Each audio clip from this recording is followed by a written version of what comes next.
Apesar da distância de quase 2.000 quilômetros entre o Iêmen e o Estado de Israel, é a terceira vez que o grupo Houthis, que atua no território do Iêmen, faz ataques contra o território de Israel. Nós temos o grupo localizado numa posição geoestratégica importante para todo o comércio e a logística internacional, que é o Iêmen.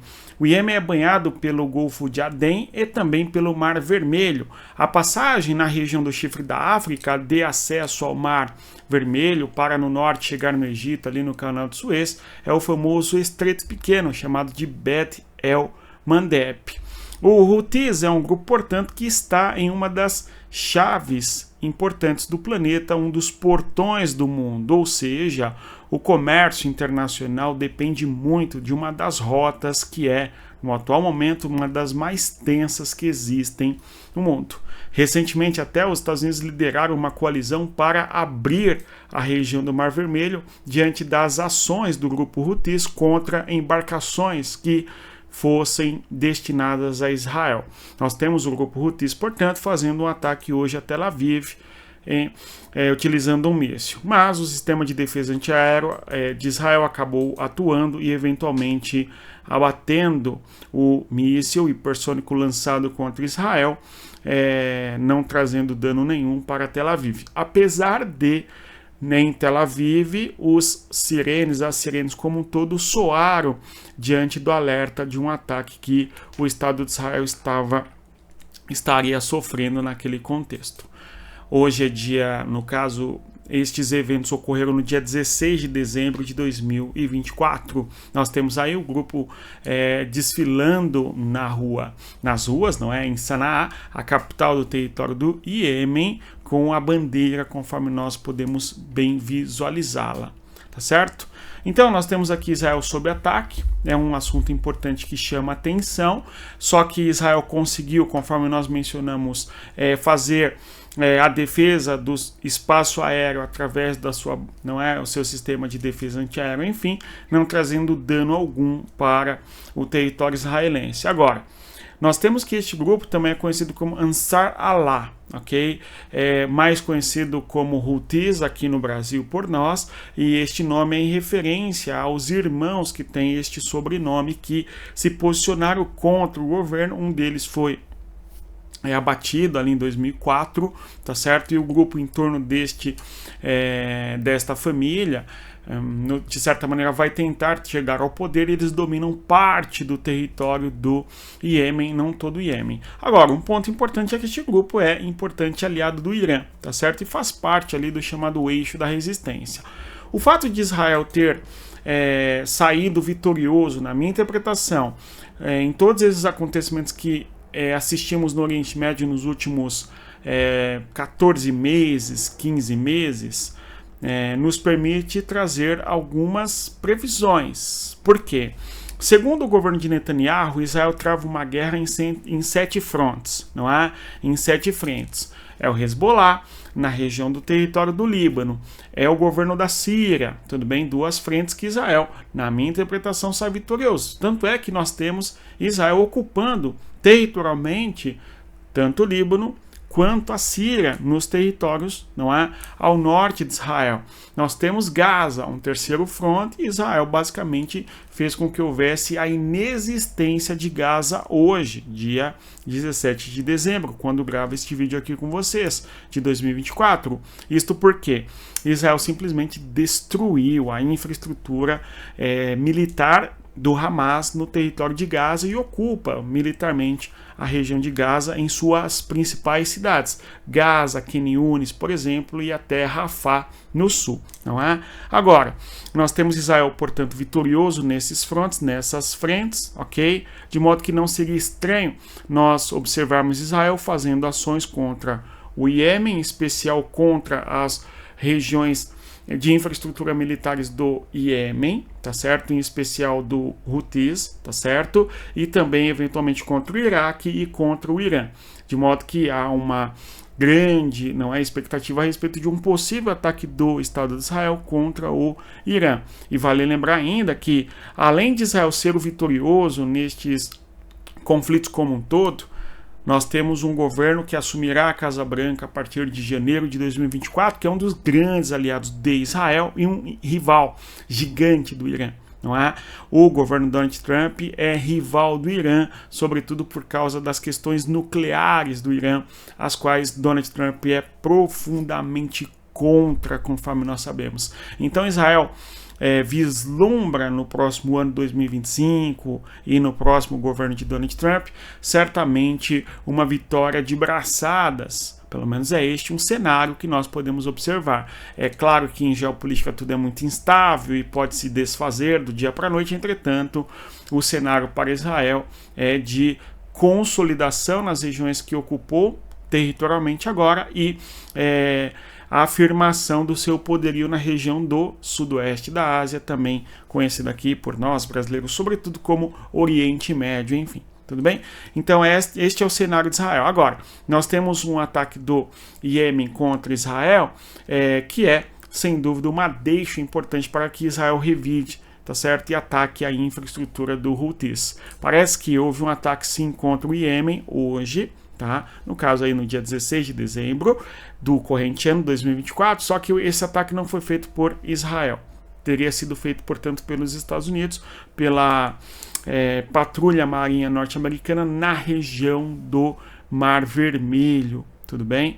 Agora, ainda em relação aos Estados Unidos, ou mesmo ainda Donald Trump, vale a pena nós lembrarmos, não é, a fala de Donald Trump a respeito dos reféns que foram sequestrados pelo Hamas. Donald Trump diz que se os reféns não aparecerem, a consequência que o Hamas sofrerá será bastante pesada. Tudo bem? Alguns interpretam que a fala de Donald Trump é um recado para o Irã, uma vez que o Irã é o grande líder deste conjunto de grupos que atuam contra Israel, conforme nós sabemos. Tudo bem? Essa é uma interpretação razoável, até possível. Agora, uma coisa que eu acho muito complicada é o seguinte: o ataque que o Hamas fez contra Israel foi no dia 7 de outubro de 2023. Tudo bem? Nós assistimos Israel empreendendo uma guerra em Gaza, tá certo? Decapitando as principais lideranças do Hamas e ocupando as principais cidades do território do Hamas. Tudo bem? No caso ali, as principais cidades da região de Gaza. Esse é um ponto importante. Porém, os reféns, não se fala mais neles. Tudo bem? Este é um ponto importante. Muitos dizem que o Netanyahu quer perdurar a guerra porque ele quer se perpetuar no poder e assim por diante. Não sei. Essa é uma interpretação feita por muitos que não gostam de Netanyahu pelo simples fato de ele ser um líder ligado a um partido específico em Israel, associado a certos matizes políticos e ideológicos. Tudo bem? Então há uma antipatia só por essa questão ideológica, digamos. Agora, pelo que nós observamos, Netanyahu tem uma adesão junto à população de Israel muito maior do que muitas vezes se discute aqui no Brasil. É só nós olharmos com maior atenção, sem nos envolvermos com o sentimento de gostar ou não gostar do Netanyahu. Esse é um ponto importante, né? De modo que o Netanyahu é visto como um vitorioso de guerra à medida que ele consegue dobrar em boa medida o Hamas, o Hezbollah e ajudar a desmantelar o governo na Síria, né? Então não me parece que ele é tão enfraquecido assim politicamente. Lembrando que Israel antes de Netanyahu, que volta ao poder, ok, com muito mais poder agora, tentou fazer diversos governos de coalizão que não conseguiram se manter, tá certo? E foi convocado a eleição novamente, eleição em cima de eleição, 4 ou 5 eleições em um país muito instável, né? O Netanyahu voltou ao poder e houve maior estabilidade política. É claro, Netanyahu é acusado de corrupção, né, das mais variadas, sobretudo é acusado de tentar modificar o sistema jurídico do país para que o beneficiasse, coisa do gênero, não é? Mas não é disso que eu estou falando de Netanyahu ser visto como alguém que consegue, ok, levar adiante os interesses de Israel e enfrentar militarmente os seus rivais na região. Então nós temos, não é? Apesar disso tudo, o Netanyahu esqueceu dos reféns, ou, pelo que parece, finge que os reféns não existem mais, não é? Se nós observarmos bem, as ações de Israel não foram não tem sido em busca dos reféns. Aqui é uma crítica que fazem Israel e eu quero que nós observemos também, não é? Porque já se passaram meses desde que Israel dominou totalmente a faixa de Gaza e os reféns não apareceram. Tudo bem, Israel não fez a captura dos reféns e não se fala deles. Que, aliás, inclusive, este é objeto importante de discórdia do Ministério de Defesa de Israel, de maneira geral, tá certo? Com o governo israelense Netanyahu em diversos momentos, conforme nós observamos na história recente. E aí o Donald Trump nos vem e fala que não, a gente precisa, não é, dar uma resposta muito firme e consequente contra o Hamas se os reféns não aparecerem. Enquanto que o governo de Israel mesmo simplesmente age militarmente, abriu várias frentes de guerra, não só, não é, contra o Hamas, tá certo, em Gaza, mas também contra o Hezbollah no Líbano e contra, não é, alvos específicos na Síria, tudo bem, e simplesmente os reféns foram esquecidos. Fica aí uma reflexão. Respondam aqui embaixo, né, onde estão os reféns de Israel e por que o governo de Israel não fala sobre os reféns em suas ações, não tem sido, não é, para capturar, não é, conquistar os reféns, enfim. Vamos continuar observando. Agora, quero projetar com vocês aqui um mapa importante do território do Iêmen e a sua distância em relação a Israel, aumentando e projetando para que nós observemos. Vejam só, não é? Então, o ataque que o grupo Houthis fez contra Israel é um ataque que vai percorrer alguns quilômetros. Segundo aqui, nós temos aí 1.900 quilômetros de distância entre a região de Sanaá, a capital do território do Iêmen, que é controlada pelo grupo Houthis, ok? Até o sul de Israel, especialmente ali, fronteira entre Gaza e Israel, uma distância de 1.900 quilômetros. Se nós pegarmos que Gaza, aliás, que Tel Aviv fica um pouco aqui mais ao norte, a distância é um pouco maior até, excedendo 2.000 quilômetros, tudo bem? E a posição geográfica, se nós observarmos aqui, Iêmen, olhem a importância, esse daqui é o famoso Mar Vermelho, que estou achurando aqui com vocês agora, tá? O que acontece?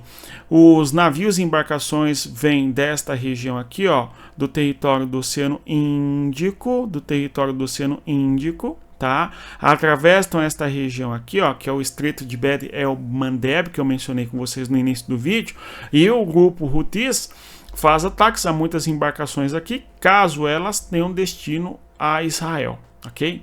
Porque quando nós olhamos a navegação no Mar Vermelho, entra-se nesta direção aqui, e ao chegar nesta localidade, tem dois, né, destinos possíveis. Um deles é seguir pelo Canal de Suez em direção ao Egito, para sair lá no Mediterrâneo, tá? O outro caminho é por aqui, ó, pela posição sudeste do território da Península do Sinai até o Porto Eilat, no sul do território de Israel, e abastecer a região sul de Israel a partir desta travessia. Mas o Houthis atua nesta região e faz uma patrulha aí para bombardear navios que vão ou que têm um destino a Israel. E, por sua vez, os Estados Unidos atuam nesta região e fazem ataques também contra o Iêmen, em especial contra o Houthis nesta localidade, conforme nós vimos nesses últimos meses, algumas ações coordenadas Israel, Reino Unido e Estados Unidos contra o Houthis nesta localidade. Vamos continuar acompanhando os desdobramentos dos conflitos na região do sudoeste da Ásia, também conhecido aqui por nós, sobretudo como sendo Oriente Médio. Mas é isso. Se você chega até aqui, eu agradeço a presença.